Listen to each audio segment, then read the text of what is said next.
नमस्कार भाई एवं बहनों, मेरे चैनल में आपका स्वागत है। चैप्टर 4 कार्बन एवं उसके यौगिक, क्लास 10 का केमिस्ट्री चैप्टर है 4। चैप्टर 1, चैप्टर 2, चैप्टर 3 अपलोड कर दिए, जाके देख लीजिएगा। प्लीज़ शेयर, प्लीज़ अपने भाई बहनों में शेयर कर दीजिए, प्लीज़ अपने दोस्तों में।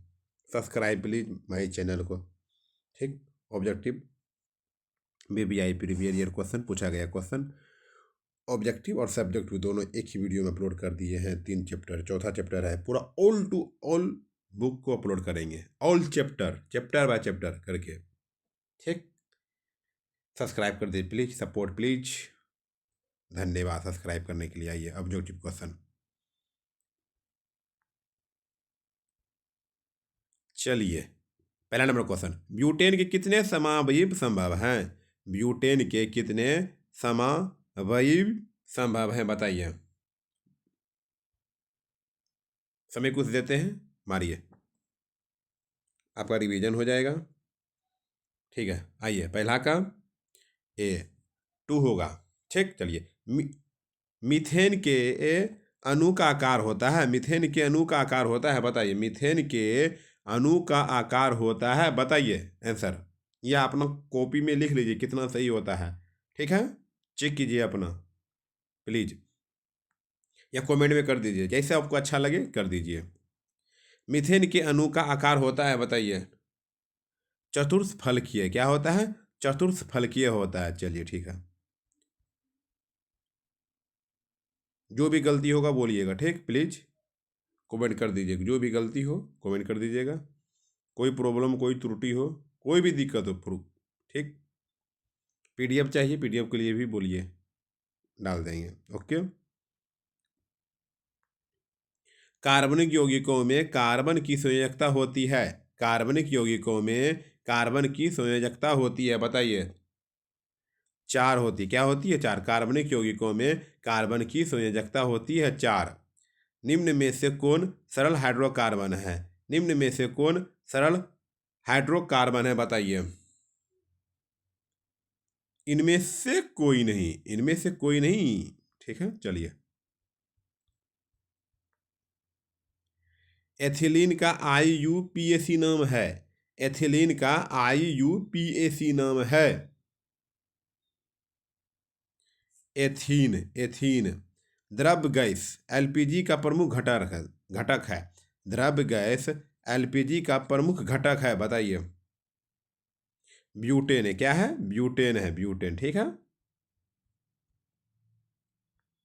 निम्नलिखित में से कौन बर्तनों का आयरन है? निम्नलिखित में से कौन बर्तनों का आयरन है? एपॉक्सी, एप्रॉक्सी, एपॉक्सी। हिम पर आयोडोफॉर्म विलयन प्रयोग होता है। हिम पर आयोडोफॉर्म विलयन प्रयोग होता है। एथिल अल्कोहल में, एथिल अल्कोहल में, एथिल अल्कोहल में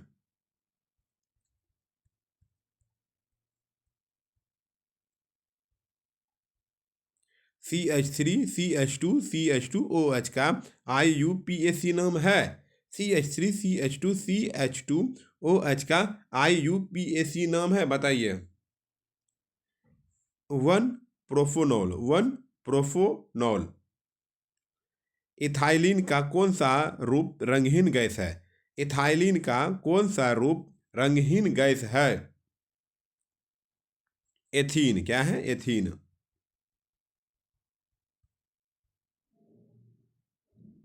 बायोडीजल सतत पोषणीय ईंधन के रूप में विशेषकर उपयोगी है, क्योंकि यह बायोडीजल सतत पोषणीय ईंधन के रूप में विशेषकर उपयोगी है क्योंकि यह नवीकरणीय ऊर्जा का स्रोत है। नवीकरणीय ऊर्जा का स्रोत है।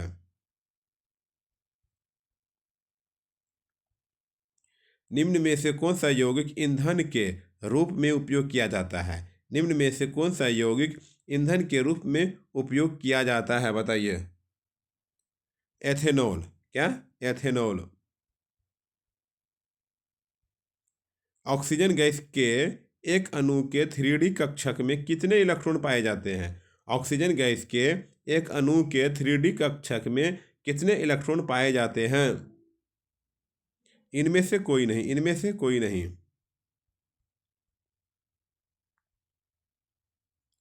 OH क्रियाशील प्रयाक्रात्मक समूह किसे कहते हैं? OH क्रियाशील प्रयाक्रात्मक समूह किसे कहते हैं बताइए? एल्कोहल, जैसे ऐसा रहे इसको डायरेक्ट एल्कोहल बोल दीजिए, ठीक है।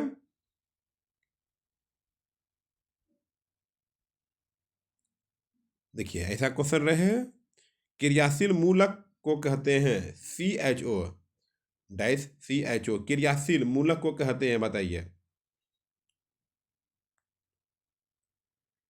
एलिड हाइड, एलिड हाइड, एलिड हाइड।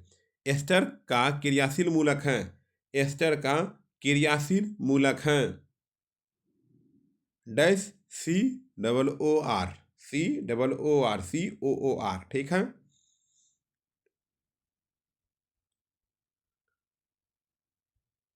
निम्नलिखित में से कौन युग्म समावयवी हैं? निम्नलिखित में से कौन युग्म समावयवी हैं? C2H5OH और CH3OCH3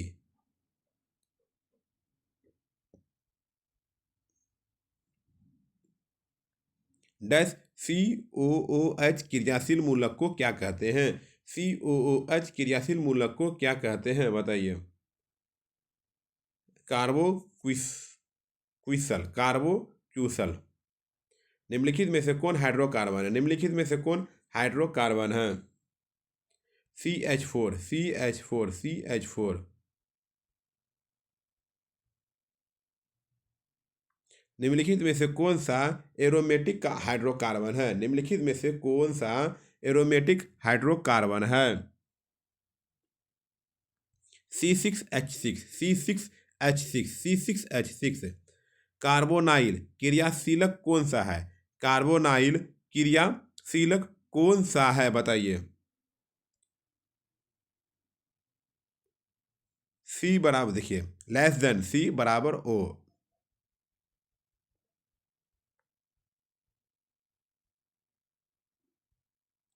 ऑक्सीजन के एक अणु में कितने साझा इलेक्ट्रॉन युग्म पाए जाते हैं? ऑक्सीजन के एक अणु में कितने साझा इलेक्ट्रॉन युग्म पाए जाते हैं? 2। इथाइल अल्कोहल का अणुसूत्र होता है, इथाइल अल्कोहल का अणुसूत्र होता है C2H5OH, C2H5OH।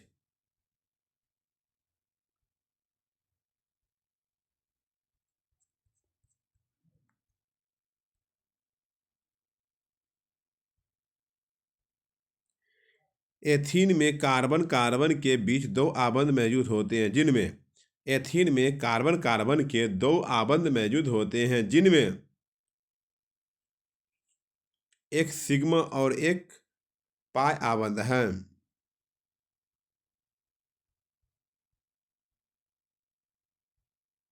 कौन सा हाइड्रोकार्बन सबसे सरल यौगिक है? कौन सा हाइड्रोकार्बन सबसे सरल यौगिक है? देखिए इंपॉर्टेंट है।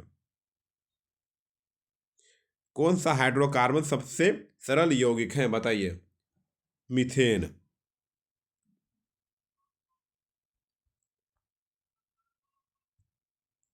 कौन हाइड्रोजन यौगिक का निर्माण करता है? कौन हाइड्रोजन यौगिक का निर्माण करता है? Ethanol, ethanol, ethanol. फ्लोरीन किसका यौगिक है? फ्लोरीन किसका यौगिक है? कार्बन का। फ्लोरीन किसका यौगिक है? कार्बन का है। नाइट्रोजन अणु में कितने सहसंयोजक बंधन होते हैं? नाइट्रोजन अणु में कितने सहसंयोजक बंधन होते हैं?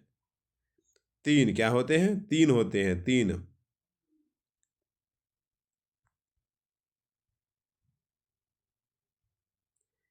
एल्डिहाइड श्रेणी के सदस्यों का क्रियाशील समूह है। एल्डिहाइड श्रेणी के सदस्यों का क्रियाशील समूह है बताइए? Dash OH, dash OH, dash OH। C6H6 का आणविक द्रव्यमान होता है, C6H6 का आणविक द्रव्यमान होता है 78। C6H6 का आणविक द्रव्यमान होता है 78। एथिलीन गैस का सूत्र होता है, एथिलीन गैस का सूत्र होता है C2H4, C2H4, C2H4। एल्केन यौगिकों का समान सूत्र होता है, एल्केन यौगिकों का समान सूत्र होता है C2H2n+2, CnH2n+2।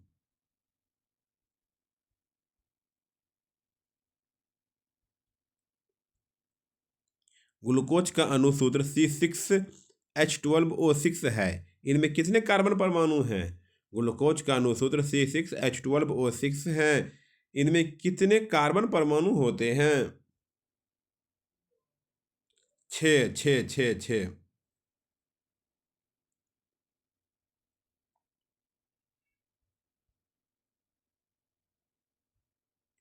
C2H5 निम्नलिखित में से किसका सामान्य सूत्र है? C2H2 निम्नलिखित में से किसका सामान्य सूत्र है? बताइए। देखिए कितना बार पूछा गया क्वेश्चन है, 18, 21, 24 को। Acetylene, acetylene, acetylene. वह एथीन श्रेणी का सदस्य हाइड्रोकार्बन है। वह एथीन श्रेणी का सदस्य हाइड्रोकार्बन है। बताइए। Propene, propene, propene. एथेनोइक अम्ल में उपस्थित क्रियाशील समूह है। एथेनोइक अम्ल में उपस्थित क्रियाशील समूह है dash COO, COOH dash CHO का क्रियात्मक समूह निम्नलिखित में से कौन सा है? डैश CHO का क्रियात्मक समूह निम्नलिखित में से कौन सा है? बताइए। एलिडहाइड, एलिडहाइड, एलिडहाइड।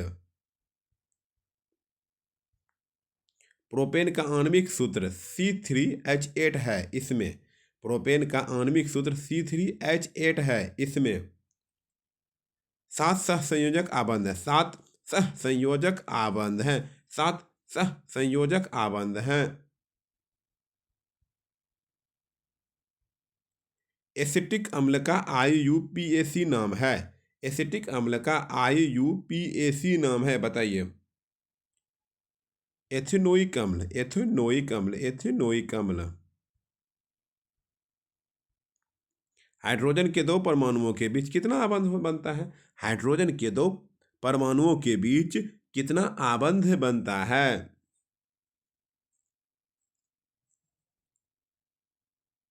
एक आबंध, एक आबंध। निम्न में से कौन असंतृप्त हाइड्रोकार्बन है? निम्न में कौन असंतृप्त हाइड्रोकार्बन है?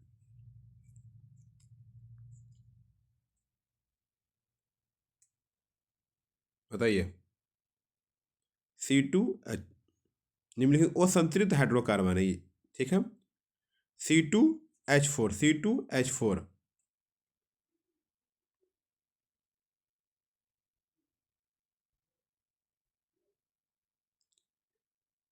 कौन सा यौगिक सबसे अभिक्रियाशील है? कौन सा यौगिक सबसे अभिक्रियाशील है? बताइए।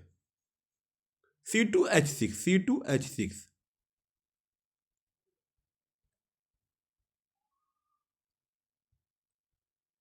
एल्किन का सामान्य सूत्र है, एल्किन का सामान्य सूत्र है CnH2n+2, CnH2n+2। निम्नलिखित में से कौन सा यौगिक ईंधन के रूप में उपयोग किया जाता है? निम्नलिखित में से कौन सा यौगिक ईंधन के रूप में उपयोग किया जाता है? बताइए। Propane, propane, propane. ऑक्सीजन के प्रमुख ऑक्सीजन के परमाणु संख्या है, ऑक्सीजन के परमाणु संख्या है, ऑक्सीजन के परमाणु संख्या है 8, ऑक्सीजन के परमाणु संख्या है 8 है। एथेन के एक अणु में कितने संयोजक आबंध है? देखिए कितना बार पूछा गया, 15, 20, 22, 24। एथेन के एक अणु में कितने सहसंयोजक आबंध है? एथेन के एक अणु में कितने सह संयोजक आबंध है बताइए? 7। 7 7 7, ठीक है। अम अमोनियम के अणु में नाइट्रोजन एवं हाइड्रोजन के परमाणुओं का अनुपात है। अमोनियम के अणु में नाइट्रोजन एवं हाइड्रोजन के परमाणुओं का अनुपात है 1:3। क्या है? 1:3 है। निम्न में से कौन कौन कार्बन का अपरूप है? निम्न में से कौन कार्बन का अपरूप है? एथेन कार्बन का अपरूप है। एथेन कार्बन का अपरूप है। एथेन। अभ्रक है। अभ्रक बताइए। उपधातु है। अभ्रक है उपधातु। अभ्रक उपधातु है।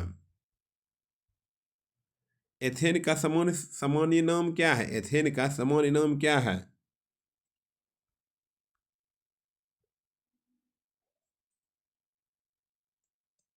ये कमेंट HW हुआ, ठीक है। कमेंट कर दीजिएगा।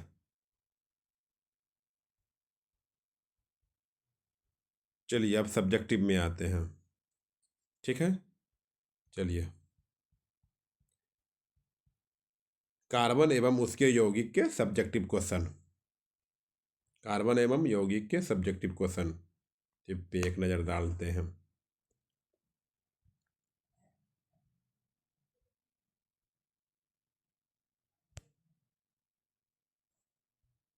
चलिए, कार्बन यौगिकों की संख्या इतनी अधिक क्यों है? कार्बन यौगिकों की संख्या इतनी अधिक क्यों है?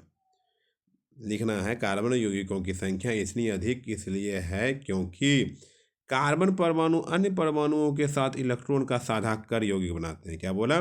कार्बन परमाणु अन्य यौगिकों के साथ इलेक्ट्रॉनों को साझा कर यौगिक बनाते हैं। यही कारण है कि कार्बन यौगिकों की संख्या इतनी अधिक है, ठीक है। चलिए, दूसरा नंबर क्वेश्चन।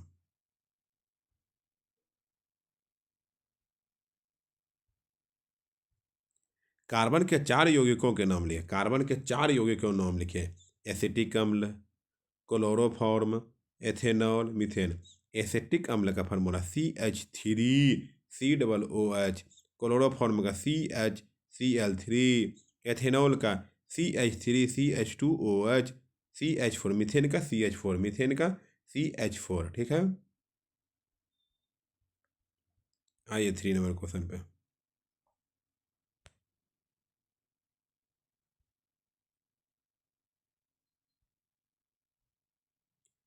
कार्बन के वह गुण धर्म कौन से हैं जिनके कारण हमारे चारों ओर कार्बन यौगिकों की विशाल संख्या दिखाई देती है? कार्बन के वह गुण धर्म कौन से हैं जिनके कारण हमारे चारों ओर कार्बन यौगिकों की विशाल संख्या दिखाई देती है? कार्बन के गुण चतुर चतु संयोजकता तथा श्रृंखलन 2 ऐसे विशेष गुण हैं जिनके चलते कार्बन यौगिकों की संख्या अधिक है। कार्बन के गुण चतुर संयोजकता तथा श्रृंखलन 2 ऐसे विशेष गुण हैं जिनके चलते कार्बन यौगिकों की संख्या अधिक है, ठीक है। चलिए, 4 नंबर क्वेश्चन। कार्बन के कितने अपरूप हैं? इनमें इनमें से कौन अधिक कठोर और कौन मुलायम है? कार्बन के कितने अपरूप हैं? इनमें से कौन अधिक कठोर और मुलायम है? कार्बन के मुख्यतः 2 अपरूप हैं। कार्बन के मुख्यतः 2 अपरूप हैं, हीरा और ग्रेफाइट। हीरा और ग्रेफाइट। हीरा काफी कठोर, हीरा क्या होता है? काफी कठोर होता है। ग्रेफाइट मुलायम होता है। हीरा क्या होता है? कठोर होता है। ग्रेफाइट मुलायम होता है। हीरे का उपयोग गहना में, हीरे का उपयोग क्या करता है? गहने में तथा उपकरण बनाने में। और ग्रेफाइट का उपयोग पेंसिल के रूप में किया जाता है। ग्रेफाइट का उपयोग पेंसिल के रूप में रूप में होता है, ठीक है। चौथा नंबर क्वेश्चन कंप्लीट। देखते हैं आगे। 5 नंबर क्वेश्चन। कार्बन यौगिकों के क्वथनांक और गलनांक कम क्यों होते हैं?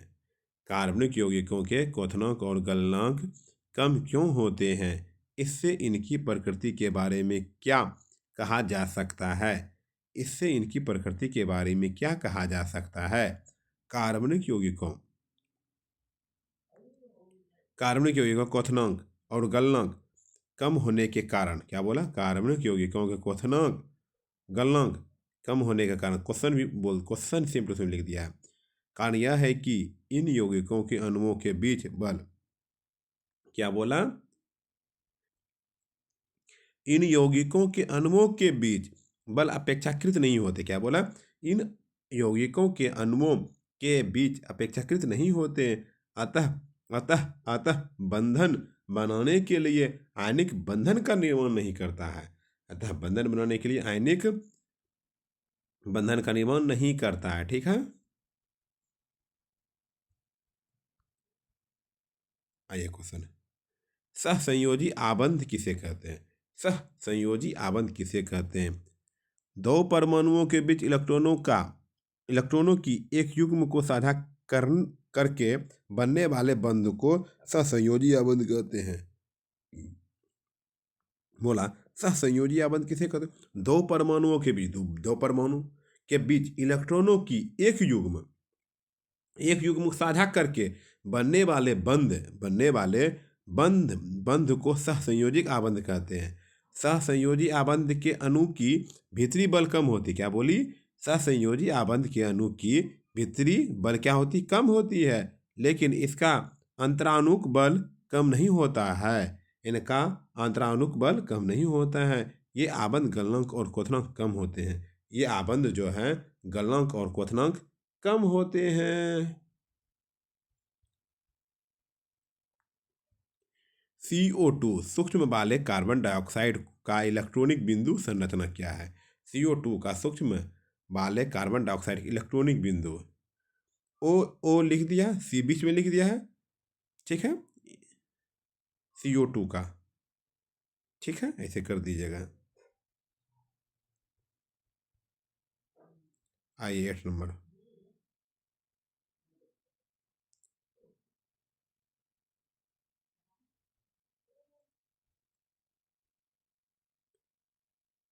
हीरा और ग्रेफाइट के गुणों में अंतर को कार्य रूप में स्पष्ट कीजिए। हीरा और ग्रेफाइट के गुणों के अंतर को कार्य रूप में स्पष्ट कीजिए। हीरा और ग्रेफाइट दोनों कार्बन के अपरूप हैं। हीरा और ग्रेफाइट क्या है, दोनों जो है कार्बन के अपरूप हैं। किसके हैं, कार्बन के अपरूप हैं। पहले हीरा के बारे में, हीरा कठोर होता है। हीरा क्या होता है, कठोर होता है। उष्मा का चालक है, उष्मा का चालक है। विद्युत का कुचालक है। इसका उपयोग आभूषण एवं काटने वाले औजार बनाने में किया जाता है। इसका उपयोग आभूषण बनाने में और काटने वाले औजार बनाने में उपयोग किया जाता है। ठीक है, चलिए, मुलायम, ग्रेफाइट मुलायम होता है। ठीक है, ये कठोर हो गया तो ये मुलायम हो गया। ये उष्मा के चालक हैं, ये विद्युत के चालक हैं। क्या है, विद्युत के चालक हैं। ठीक है, इसका उपयोग पेंसिल, नोक और इलेक्ट्रोड बनाने में किया जाता है। इसका उपयोग पेंसिल, नोक और इलेक्ट्रोड बनाने में होता है। ठीक है,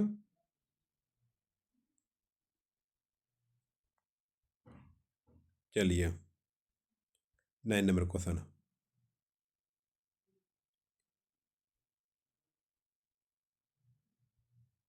कार्बन सामान्यतः सहसंयोजक यौगिक क्यों बनाता है? कार्बन जो है सामान्यतः संयोजक यौगिक क्यों बनाते हैं?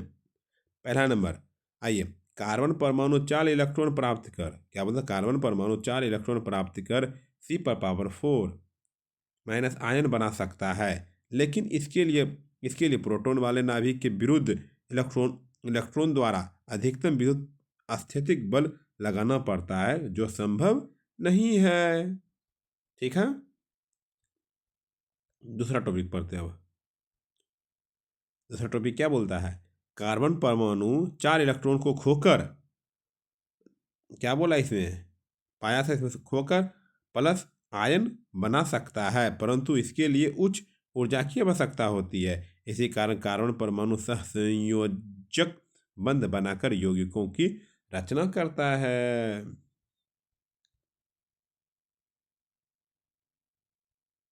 19 नंबर क्वेश्चन पे आते हैं अब।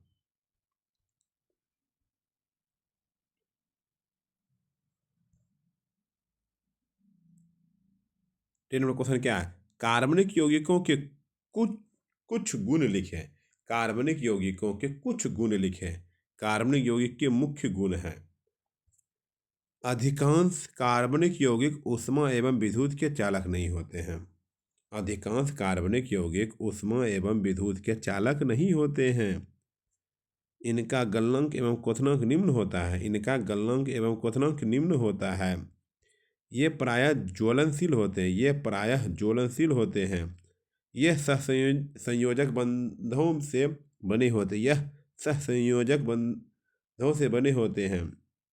ये जल में अल्प विलय होते ये जल में अल्प विलय होते लेकिन बेंजीन, प्रोटीन, कार्बन टेट्राक्लोराइड जैसे कार्बनिक विलायकों में विलय होते हैं। ठीक है।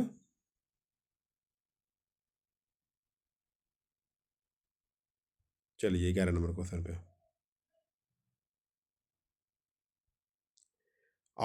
ऑक्सीजन युक्त परमाणु के पर्यात्मक समूहों के नाम तथा फार्मूला लिखे। ऑक्सीजन युक्त परमाणु के पर्यात्मक समूहों के नाम तथा फार्मूला लिखे। अल्कोहल, एल्डिहाइड, कीटोन, का कार्बोक्सिलिक अम्ल, -OH, -CHO, C बराबर O इक्वल टू -COOH। ठीक है। 11 नंबर हो गया, देख लीजिए प्लीज। आइए 12 नंबर में। एथीन के इलेक्ट्रॉनिक बिंदु संरचना को दर्शाइए। एथीन का फार्मूला जो होता है C2H4। ठीक है। इलेक्ट्रॉनिक बिंदु संरचना इस प्रकार है। C2 दो गो C बना दीजिए, चार गो H, चारों साइड, दो साइड इसके साथ, दो साइड इसके साथ, ऐसे देख लीजिए भाई।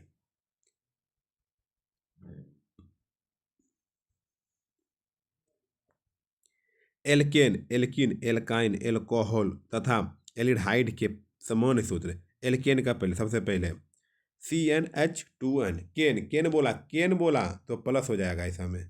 कीन बोला कुछ नहीं, CnH2n। काइन बोला तो माइनस। तीनों एक ही जैसा फार्मूला है, तीनों एक ही जैसा।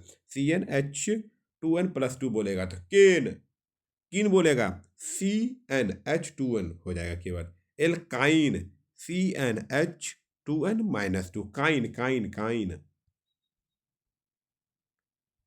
एल्कोहल का CnH2n H2n + 1 OH। एल्कोहल का हॉल का 1 लगा दिया, OH लगा दिया।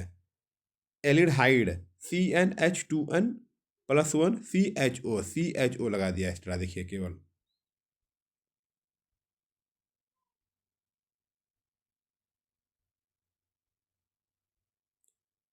ये 14 नंबर पे।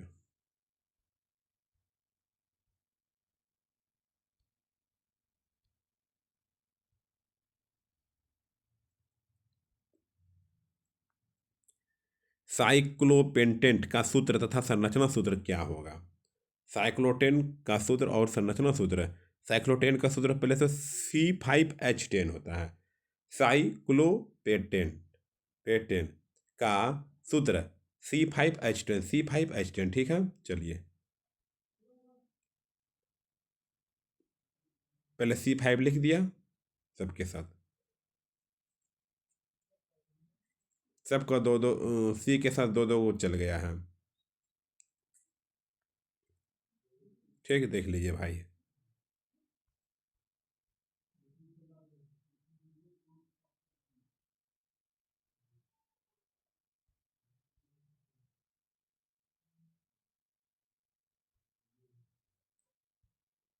ऑक्सीजन के इलेक्ट्रॉनों बिंदु संरचना चिन्हित करें। ऑक्सीजन के इलेक्ट्रॉनों बिंदु संरचना चिन्हित करें। ऑक्सीजन का परमाणु क्रमांक 8। ऑक्सीजन का परमाणु क्रमांक 8, अतः इसके एल कोष में 6 इलेक्ट्रॉन होते हैं। अतः इसके एल कोष में 6 इलेक्ट्रॉन हैं। अष्टक पूरा करने के लिए 2 इलेक्ट्रॉनों की आवश्यकता होती है। अष्टक पूरा करने के लिए 2 इलेक्ट्रॉनों की आवश्यकता होती है। अतः ऑक्सीजन के दोनों परमाणु 2 जोड़े इलेक्ट्रॉनों की सहायता कर ऑक्सीजन अणु की संरचना करता है। देख लीजिए। ठीक है। चलिए आगे चलिए। क्लोरीन के परमाणु संख्या 17। क्लोरीन के परमाणु संख्या 17। इसका इलेक्ट्रॉनिक विन्यास एवं संयोजकता क्या होगी। क्लोरीन द्वि परमाणुक अणु Cl2 बनाती है, क्या आप इस अणु की इलेक्ट्रॉनों बिंदु संरचना बना सकते हैं?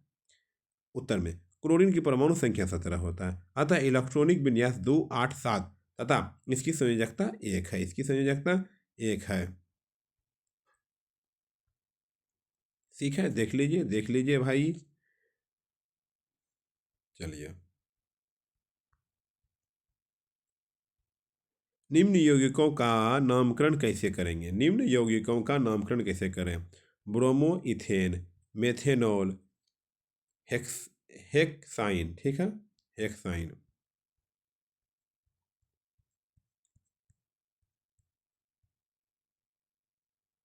सबका सबका तीनों का लिया हुआ है। ठीक है, देख लीजिए।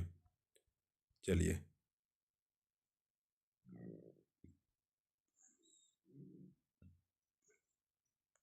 समजातीय श्रेणी किसे कहते हैं? समजातीय श्रेणी किसे कहते हैं? कार्बनिक यौगिकों का एक ऐसा समूह होता है जिसकी संरचनाएं तथा रासायनिक गुण समान होते हैं तथा दो क्रमांक सदस्यों के बीच CH2 का अंतर होता है, समजातीय श्रेणी कहलाता है। समजातीय श्रेणी कार्बनिक यौगिकों का एक ऐसा समूह, कार्बनिक यौगिकों का एक ऐसा समूह जिसकी संरचनाएं तथा रासायनिक गुण समान होते हैं। क्या बोला? जिसकी संरचना तथा रासायनिक गुण समान हो तथा दो क्रमांक सदस्यों के बीच CH2 का अंतर होता है तथा यह भी होना चाहिए दो क्रमांक सदस्यों के बीच CH2 का अंतर होता है, समजातीय श्रेणी कहलाता है। एल्केन श्रेणी का समजातीय श्रेणी CH4, C2, C2H6, C3H8 आदि है, जिसके क्रमांक सदस्यों के बीच सदैव डैश -CH2 का अंतर है। ठीक है, आइए, ब्यूटेन के सभी अस्थायी सदस्यों का समावयव दर्शाइए। ठीक है,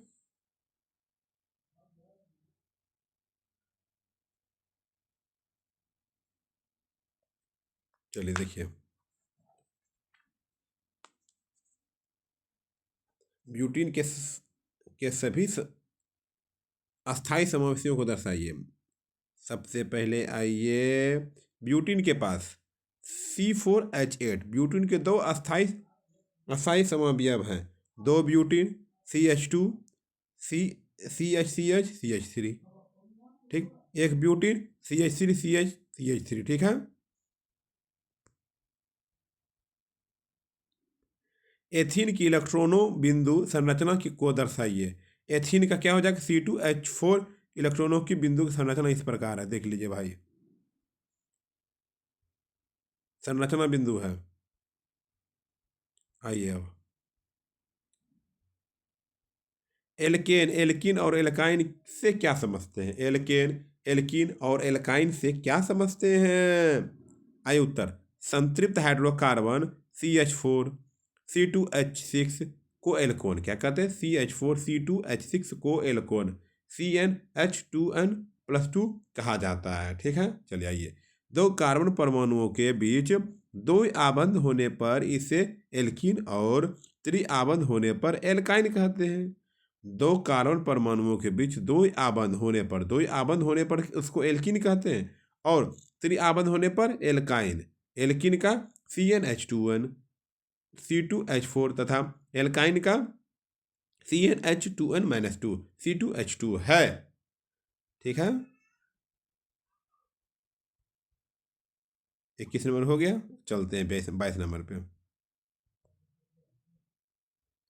मीथेन की इलेक्ट्रॉन बिंदु संरचना को चिन्हित कीजिए। मीथेन के इलेक्ट्रॉन बिंदु संरचना को चिन्हित कीजिए।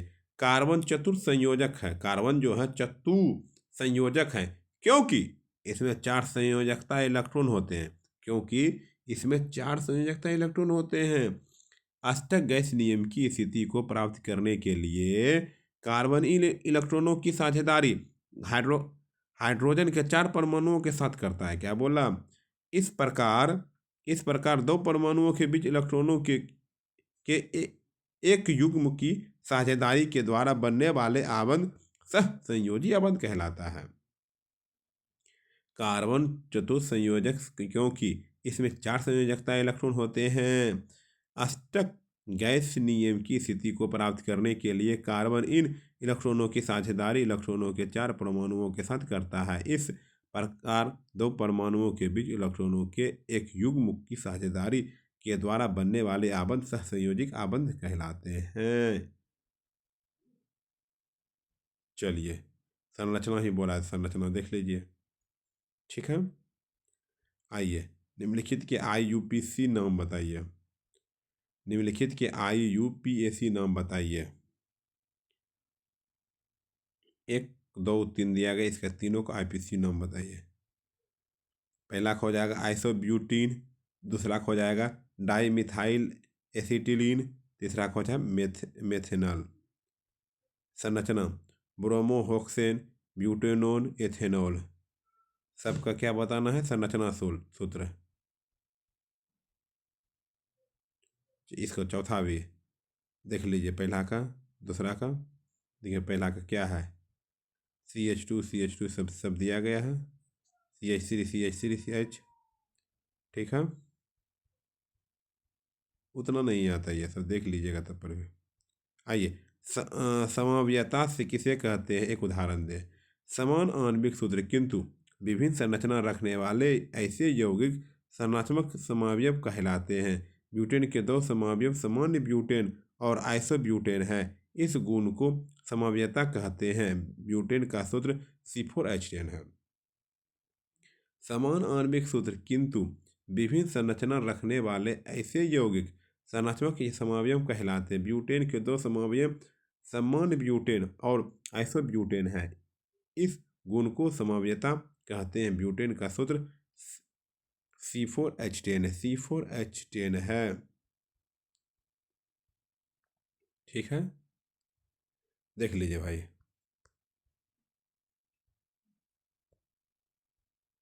सल्फर के 8 परमाणुओं से बने सल्फर के अणु की इलेक्ट्रॉनों बिंदु संरचना क्या होती है? सल्फर के 8 परमाणु एक अणु के रूप में आपस में जुड़े होते हैं। ठीक है, देख लीजिए, सब आपस में जुड़े हुए हैं इसके। चलिए, ठीक है।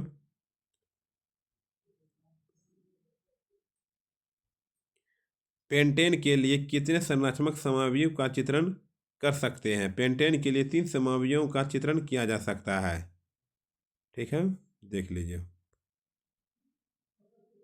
ठीक है, पहला दूसरा दो गो चित्र देख लीजिए, C3। ठीक है, चलिए CO2 का इलेक्ट्रॉनिक बिंदु संरचना लिखें। CO2 का इलेक्ट्रॉनिक बिंदु संरचना कीजिए। कार्बन डाइऑक्साइड में कार्बन परमाणु 2 ऑक्सीजन परमाणुओं के साथ द्वि आबंध बनाता है। C है 1, CO2 है। ठीक है, ऐसे ऐसे कर दीजिएगा। चलिए, क्लोरीन और संतृप्त हाइड्रोकार्बन के साथ किस प्रकार की अभिक्रिया संपन्न करती है, बताइए।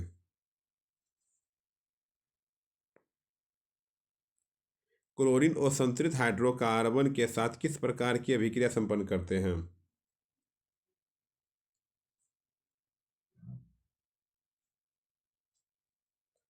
चलिए देखिए, वो संतृप्त हाइड्रोकार्बन का Cl2 से अभिक्रिया होती है और यह हाइड्रोकार्बन के साथ संयोगित हो जाती है, अर्थात संयोगन अभिक्रिया होती है। C2H4 + Cl2 बराबर C2H4 Cl2।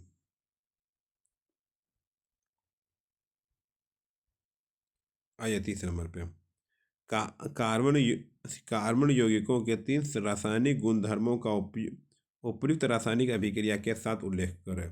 पहला, कार्बन यौगिक ऑक्सीकरण अभिक्रिया के फलस्वरूप ऊष्मा एवं प्रकाश उत्पन्न करते हैं।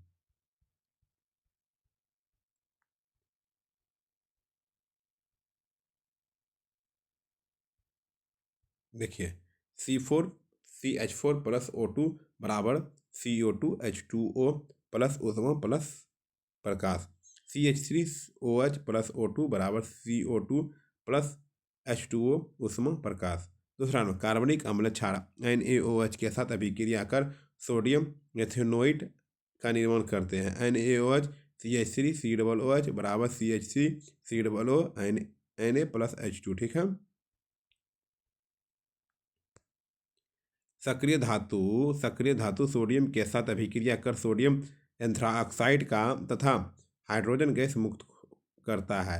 2Na plus 2H3 2H2 2CH2OH। ठीक है, चलिए।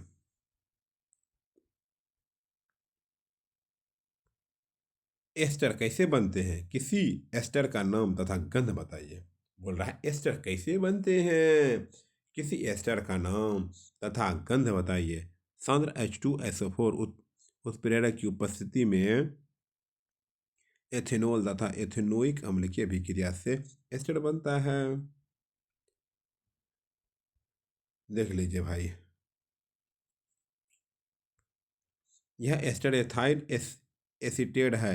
इसकी गंध फलों जैसी मीठी होती है। इसकी गंध क्या होती है, फलों जैसी मीठी होती है।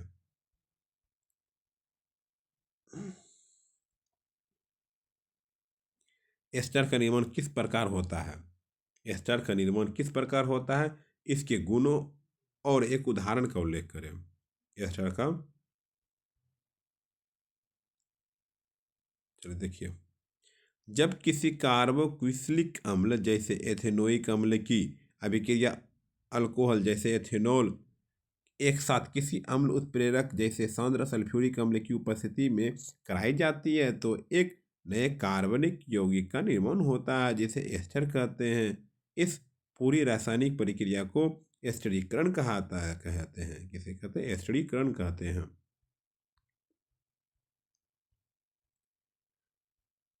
एस्टर की विशेषताएं।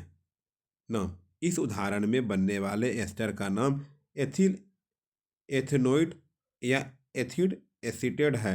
गंध, एस्टर की पहचान इसकी फलों जैसी मीठी और सुखद सुगंध से होता है।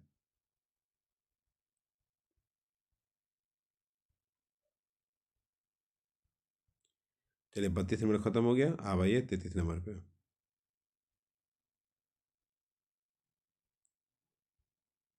उपयोग, अपनी विशेष सुगंध के कारण इसका उपयोग इत्र बनाने और खाद्य पदार्थों में स्वाद बढ़ाने वाले एजेंट के रूप में किया जाता है। एस्टर का उपयोग, ठीक है। निम्नलिखित समीकरणों को पूरा करें। CH4 प्लस Cl2, ठीक है, ये दिया 2 3।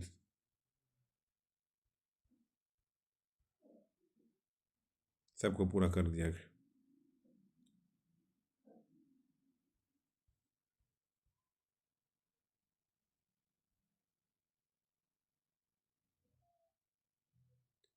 ऑक्सीकरण क्या है, कार्बनिक अभिक्रिया में प्रयुक्त एक ऑक्सीकारक पदार्थ का नाम बताइए। ऑक्सीकरण किसी तत्व से ऑक्सीजन का संयोग या किसी यौगिक से हाइड्रोजन का विसर्जन ऑक्सीकरण कहलाता है। C+O2 बराबर CO2, 4Na प्लस O2 बराबर 2Na2O। कार्बनिक रसायन में परास द्रव्यक HgSO4 अथवा क्षारीय KMnO4 ऑक्सीकारक के रूप में प्रयुक्त होते हैं। हाइड्रोजनीकरण क्या है, इसका औद्योगिक उपयोगिता क्या है। हाइड्रोजनीकरण क्या है, इसका औद्योगिक उपयोगिता क्या है। असंतृप्त तेलों या साधारणतः तरल अपसाद को संतृप्त ठोस वसा में बदलने की क्रिया हाइड्रोजनीकरण कहलाती है। यह निकल उत्प्रेरक की उपस्थिति में हाइड्रोजन के संयोग से लिया जाता है। औद्योगिक उपयोग, इस प्रक्रिया का उपयोग खास उद्योग में वनस्पति घी मार्जिन बनाने में किया जाता है।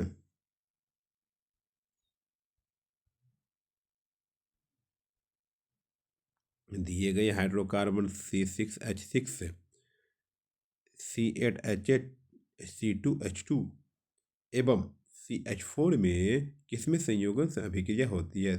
C6H6 C2H6 में संयोगन अभिक्रिया होती है।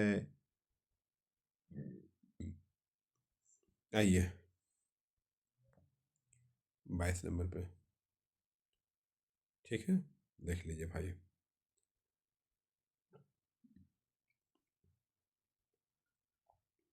सिरका क्या, इसके इसके उपयोगों को लिखे। सिरका एथेनोइक अम्ल का जलीय घोल है। क्या है? सिरका एथेनोइक अम्ल का जलीय घोल है। इसमें अन्य पदार्थ जैसे एस्टर, एल्डिहाइड, एसीटोन आदि भी उपस्थित होते हैं। सिरके का उपयोग भोजन में स्वाद बढ़ाने के लिए।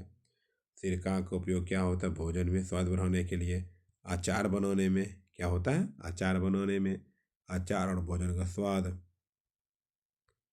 औषधि तथा कीट कीटाणुनाशक के रूप में। एथेनोइक अम्ल के भीतर गुणधर्मों को लिखो। एथेनोइक अम्ल को सामान्यतः एसिटिक अम्ल कहा जाता है। एथेनोइक अम्ल को एसिटिक अम्ल कहा जाता है। यह अम्ल कार्बोक्सिलिक अम्ल समूह से संबंधित है। यह अम्ल कार्बोक्सिलिक अम्ल समूह से संबंधित है। एथेनोइक अम्ल का 3 से 4% विलयन सिरका कहलाता है। एथेनोइक अम्ल का 3 से 4% विलयन सिरका कहलाता है।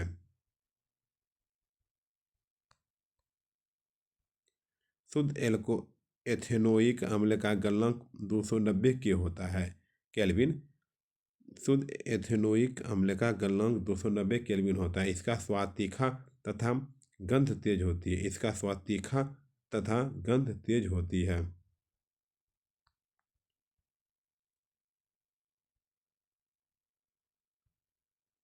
सूर्य के प्रकाश में बेलिनी संतृप्त हाइड्रोकार्बन के साथ किस प्रकार की अभिक्रिया संपन्न होती है? सूर्य के प्रकाश में क्लोरीन मिश्रण जलवायु ईंधन में हाइड्रोजन को प्रतिक्रिया करता है। यह अभिक्रिया प्रतिक्रिया कहलाती है। ठीक है। एथेनॉल के कुछ उपयोगों को लिखें। एथेनॉल का उपयोग ईंधन, औषधि, इत्र, टॉनिक आदि अभिकर्मक बनाने में होता है। एथेनोइक मादक पेय बनाने में होता है। एथेनोइक पेय बनाने में होता है। शुद्ध एथेनोइक का उपयोग प्रयोगशाला में विनायक के रूप में होता है। क्या होता है? विनायक के रूप में होता है। एक तरह से क्वेश्चन। ईंधन के रूप में एथेनॉल का इस्तेमाल कैसे किया जाता है? गन्ना सूर्य के प्रकाश में रासायनिक ऊर्जा में बदलने में सर्वाधिक सक्षम होता है। गन्ने का रस सिरका बनाने के लिए के उपयोग में लाया जाता है, जिसके किण्वन करके इथेनॉल तैयार किया जाता है। कुछ देशों में इथेनॉल को पेट्रोल में मिलाकर गैसोल नामक ईंधन के रूप में उपयोग किया जाता है। यह ईंधन पृथ्वी पर कार्बन डाइऑक्साइड एवं जल का उत्सर्जन करता है। ठीक है। चलिए 42 नंबर। एथेनॉल C2H5OH के भौतिक गुणधर्मों को लिखे। एथेनॉल के भौतिक गुणधर्म: रंगहीन द्रव है, इसकी गंध सुगंधित है, यह ऊर्ध्वपातन द्रव है, इसका क्वथनांक 78 डिग्री सेल्सियस से 351 केल्विन है, यह जल में घुलनशील है, यह जल में हल्का होता है, यह दहनशील है, यह दहनशील है एथेनॉल। ठीक है। आइए 43 नंबर। सजीव प्राणियों पर एथेनॉल का क्या प्रभाव पड़ता है? सजीव प्राणियों में एथेनॉल क्या प्रभाव पड़ता है? अधिक मात्रा में एथेनॉल सेवन करने पर उपयोगकर्ता धीमी पड़ जाती है। यह केंद्रीय तंत्रिका तंत्र को प्रभावित करता है। इसके कारण स्मरण शक्ति कमजोर हो जाती है। मानसिक दुर्बलता, थकावट, अपवाद, भ्रम, भावुकता का कारण बनता है। यह यकृत, लीवर पर प्रतिकूल प्रभाव डालता है। लंबे समय तक सेवन करने से लीवर में सीरोसिस रोग उत्पन्न हो सकता है। इससे प्रोटीन तथा वसा का निर्माण बाधित हो जाता है। सजीव प्राणियों पर एथेनॉल पर क्या प्रभाव पड़ता है? बोला अधिक मात्रा में एथेनॉल सेवन करने पर उपयोगकर्ता धीमी पड़ जाती है। यह केंद्रीय तंत्रिका तंत्र को प्रभावित करता है। इसके कारण स्मरण शक्ति कमजोर हो जाती है, मानसिक दुर्बलता हो जाती है, थकावट हो जाता है, अपवाद, भ्रम, भावुकता का कारण बनता है। यह यकृत, लीवर प्रतिकूल प्रभाव डालता है। लंबे समय तक सेवन करने से लीवर में सीरोसिस रोग उत्पन्न हो सकता है। इससे प्रोटीन तथा वसा का निर्माण हो जाता है।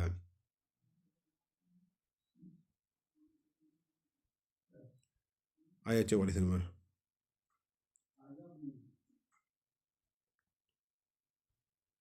क्या आप डिटर्जेंट का उपयोग कर बता सकते हैं कि कोई जल कठोर है या नहीं? क्या आप डिटर्जेंट का उपयोग कर बता सकते हैं कि कोई जल कठोर है या नहीं? हाँ, आप मार्जर डिटर्जेंट कठोर जल में भी झाग उत्पन्न करते हैं, क्योंकि इसमें इसमें इनमें सोडियम के लवण उपस्थित होते हैं, अतः डिटर्जेंट से यह पता नहीं चलता है कि जल कठोर है या नहीं है। लेकिन जब साधारण साबुन से झाग कम उत्पन्न हो तो यह कठोर जल की, ठीक है। चलिए 44वां ना, चलते हैं, कुछ बचा होगा।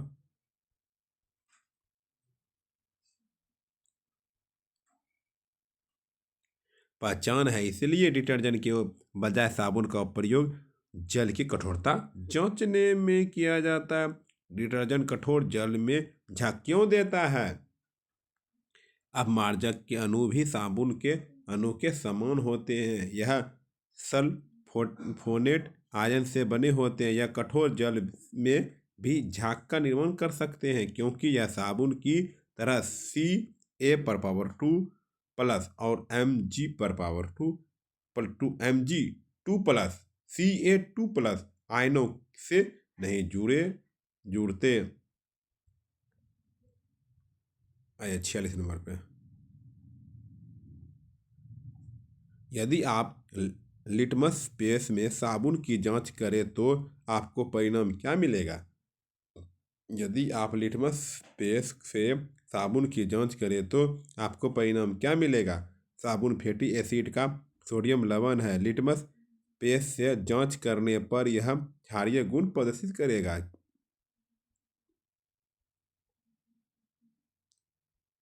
नमक एवं खाना बनाने वाले तेल के बीच रासायनिक अंतर समझने के लिए एक परीक्षण बताइए।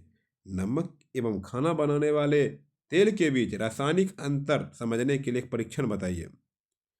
नमक एवं खाना बनाने वाले तेल की संरचना भिन्न होती है। नमक में आयनिक बंधन होते हैं, जबकि तेल में सहसंयोजक बंधन पाए जाते हैं। नमक जल में घुलनशील होता है, जबकि तेल अघुलनशील होता है। इसलिए नमक की पहचान के लिए विद्युत चालकता परीक्षण किया जाता है, और जबकि तेल पानी का पर तैरता है और जल में घुलता नहीं है। जल में घुलता नहीं है तेल।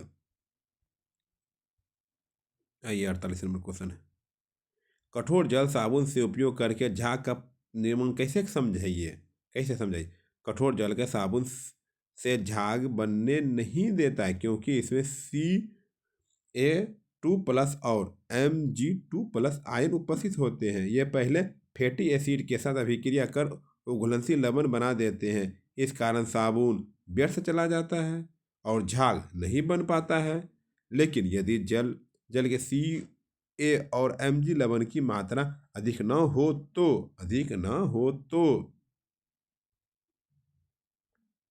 तो अतिरिक्त साबुन मिलाने पर झाग उत्पन्न होता है। अतिरिक्त साबुन उत्पन्न होता है।